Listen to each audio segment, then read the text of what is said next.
श्री परमात्मने नमः। श्री चैतन्य चरित्रावली अध्याय सर्वप्रिय निमाई। आगे इनके नाना नीलांबर चक्रवर्ती के पास बहुत से अहीरों के घर थे।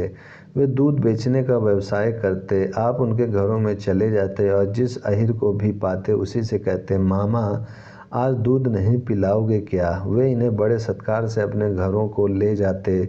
सभी मिलकर विद्यार्थियों के सहित इनका खूब सत्कार करते। कोई ताज़ा दूध पिलाता, कोई दही लाकर इनके सामने रख देता और थोड़ा खा लेने का आग्रह करता।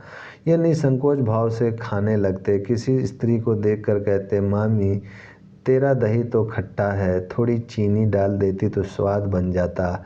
यह सुनकर कोई चीनी लेने दौड़ती। चीनी घर में ना होती तो गुड़ ही ले आती। यह हंसते हंसते गुड़ के साथ दही पीने लगते। विद्यार्थियों को भी दूध दही पिलाते और फिर हंसते हंसते पाठशाला की ओर चले आते। विशेषकर ये सीधे साधे वैष्णवों को और सरल स्वभाव वाले दुकानदारों को खूब छेड़ते। दुकानदारों को भी इनके साथ छेड़खानी करने में आनंद आता। एक पान वाले से इनका सदा झगड़ा ही बना रहता। यह उससे मुफ्त ही पान मांगा करते और वह मुफ्त देने से इनकार किया करता। तब ये अपने हाथ से ही उठा लेते। पान वाला हंस पड़ता। ये तब तक पान को चट कर जाते। पान वाले को ऐसा करने में नित्य नया ही आनंद प्रतीत होता था। अतः यह झगड़ा प्राय रोज ही हुआ करता। कभी तो दिन में 2-2, 3-3 बार हो जाता। पान वाला बड़ा ही सरल और कोमल प्रकृति का पुरुष था। वह इन्हें पुत्र की तरह मन ही मन चाहता था। वहीं श्रीधर नाम के एक भक्त दुकानदार थे। वे अत्यंत ही गरीब थे, किंतु थे परम वैष्णव। उनके पास रहने वाले उनके कारण बहुत ही परेशान रहते। वे रात भर खूब जोरों के साथ भगवान नाम का कीर्तन करते रहते। पड़ोसियों की रात में जब भी आंखें खुलती तभी इन्हें भगवान नाम का कीर्तन करते ही पाते। कोई कहता, भाई इस बूढ़े के कारण तो हम बड़े परेशान हैं, रात भर चिल्लाता रहता है, सोने ही नहीं देता। कोई कहता, भगवान जाने इसे नींद क्यों नहीं आती, दिन भर तो दुकानदारी करता है और रात भर चिल्लाता रहता है, यह सोता किस समय है। कोई इनके पास जाकर कहते, बाबा भगवान बहिरा थोड़े ही हैं, जरा धीरे धीरे भजन किया करो।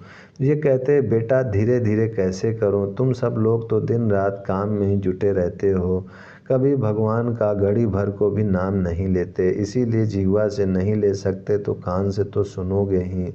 इसीलिए मैं ज़ोर ज़ोर से भगवान नाम का उच्चारण करता हूँ, जिससे तुम सबों के कानों में भगवान नाम पड़ जाए। इस प्रकार ये किसी की भी बात नहीं सुनते और हमेशा भगवान के मधुर नामों का उच्चारण करते रहते। ये केले के पत्ते और केले के भीतर के कोमल कोमल कपोलों को बेचा करते। बंगाल में कोमल कपोलों का साग बनाया जाता है। निमाई इनसे रोज ही आकर छेड़खानी किया करते। इनके खोल को उठा लेते और कहते, पैसे के कितने खोल दोगे। वे कहते, 4 देंगे। तब आप कहते, अजी 8 दो, सब जगह 8-8 तो बिक ही रहे हैं। श्रीधर कहते, पंडित यार रोज रोज की छेड़खानी अच्छी नहीं होती, जहाँ 8 बिक रहे हो वहीं से जाकर ले आओ, हमने तो 4 ही बेचे हैं, 4 ही देंगे। तुम्हारी राजी पड़े ले जाओ, ना राजी हो मत ले जाओ, झगड़ा करने से क्या फ़ायदा। आप कहते, हमें तो तुम्हारे ही खोल बहुत प्रिय लगते हैं, तुम्ही से लेंगे और 8 ही लेंगे। श्रीधर कहते, देखो तुम अब सयाने हुए, ये बातें अच्छी नहीं होती, तुम्हें 8 दे देंगे तो फिर सभी 8 ही मांगेंगे। यदि ऐसी ही बात है तो हम तुम्हें बिना ही मूल्य खोल दिया करेंगे। निमाई हंसते हुए कहते, वाह फिर कहना ही क्या, नेकी और पूछ पूछ कर मीठा और भर कठौता, बस यही तो हमें चाहिए। फिर कहते, हमारी पूजा नहीं करते, माला हमें भी दिया करो। श्रीधर कहते, माला तो मैं देवता के लिए लाता हूँ, गंगा जी के लिए पुष्प लाता हूँ, तुम्हें पुष्प माला कैसे दूँ।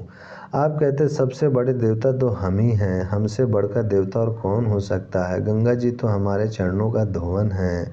यह सुनकर श्रीधर कानों पर हाथ रख लेते और दांतों से जीभ काटते हुए कहते, हाय पंडित, पढ़े लिखे होकर ऐसी बातें कहते हो, ऐसी बात के कहने से पाप होता है। तुम ब्राह्मण के कुमार होकर ऐसी पाप की बातें अपने मुंह से निकालते हो। कालांतर में यही श्रीधर महाप्रभु गौरांग के अनन्य भक्त हुए और इन्होंने अंत में उन्हें ईश्वर करके माना और अपने इन वाक्यों के लिए बहुत ही पश्चाताप प्रकट किया।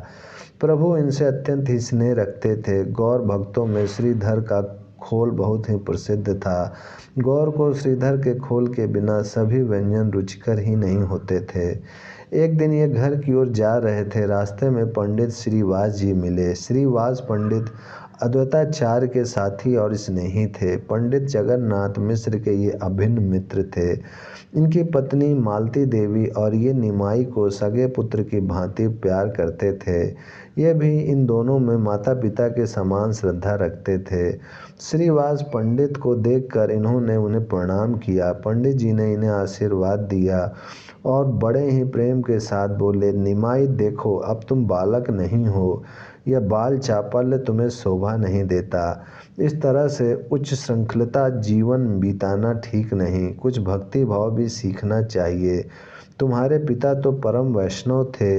इन्होंने सरलता से कहा, अभी थोड़े दिन और इसी तरह मौज कर लेने दो, फिर इकट्ठे ही वैष्णव बनेंगे और ऐसे वैष्णव बनेंगे कि वैष्णवों की तो बात ही क्या, साक्षात विष्णु भी हमारे पास आया करेंगे। इनकी बात सुनकर उन्होंने कहा, आगे और कब होगे, अभी से कुछ भक्ति भाव करना चाहिए। किसी देवी देवता में श्रद्धा रखते हो? इन्होंने कहा, किस देवता में श्रद्धा रखें, आप ही कृपा करके बताइए। श्रीवास पंडित ने कहा, जिसमें तुम्हारी श्रद्धा हो, देव पूजा करनी चाहिए और भगवान नाम का यथाशक्ति जप करना चाहिए।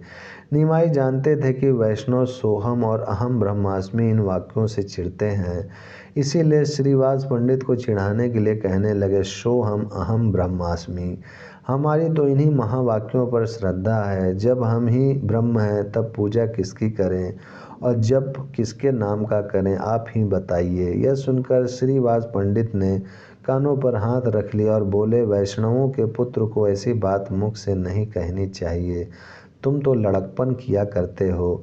इतना सुनकर यह कहते हुए घर क्यों चले गए कि अच्छा, किसी दिन देख लेना हम कैसे वैष्णव बनते हैं, तब तुम हमारे पीछे ही पीछे लगे डोलोगे। इन्होंने यह बात हंसी में कही थी, किंतु श्रीवास पंडित को इन बातों से कुछ आशा सी हुई।